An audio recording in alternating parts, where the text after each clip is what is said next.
নমস্কার, আমি অন্বেষা। আমার নতুন একটি ইউটিউব চ্যানেল যার নাম ডেইলি ভাইবস উইথ অন্বেষা।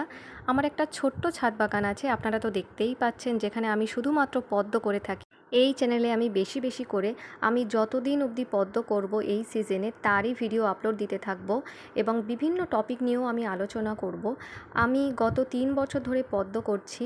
পদ্ম করাটা আমার নেশা হয়ে দাঁড়িয়েছে। প্রথমে তো দুটো পদ্ম নিয়ে আমি শুরু করেছিলাম, তারপর এখন সেই দুটো পদ্ম থেকে প্রায় 26-27টা আইডি আমার কাছে আছে। আমি এখনও অবধি বিশ্বাস করতে পারি না যে আমি এতগুলো পদ্ম করতে পেরেছি, কারণ এই পদ্মগুলো অত সহজে আমি নিয়ে আসতে পারতাম না। সবই আমি অনলাইনে কুরিয়ারের মাধ্যমে নিয়ে আসতাম, ডেলিভারি চার্জও তো পড়ে। আর শুধু তাই নয়, এই যে ছাদেতে বিয়ের পর পদ্ম করাটা আমার একার পক্ষে সম্ভব না। আমার শ্বশুর শাশুড়ি যদি না আমার পাশে থাকতেন, মানে তারাই সব কিছু, আমি তো জাস্ট একটু গাইড করেছি তাদেরকে, মানে সব কিছু বাবা মাই দেখে। তো প্লিজ আপনারা আমার ভিডিও যদি ভালো লেগে থাকে অবশ্যই চ্যানেলটাতে সাবস্ক্রাইব করবেন। এটাই আমার প্রথম শর্টস ভিডিও আপলোড দিচ্ছি। যদি ভালো লেগে থাকে তাহলে অবশ্যই সাবস্ক্রাইব করবেন এবং কমেন্ট করে জানাবেন আপনাদের এই ভিডিও কেমন লাগলো। আর হ্যাঁ, আমি কিন্তু টিউবার সেল করে থাকি, অনলাইনেও আমি টিউবার কুরিয়ার করে থাকি। তো জুন মাসের 20 তারিখের পর থেকে আবার টিউবার অ্যাভেলেবেল হবে। সবাই ভালো থাকবেন, টাটা।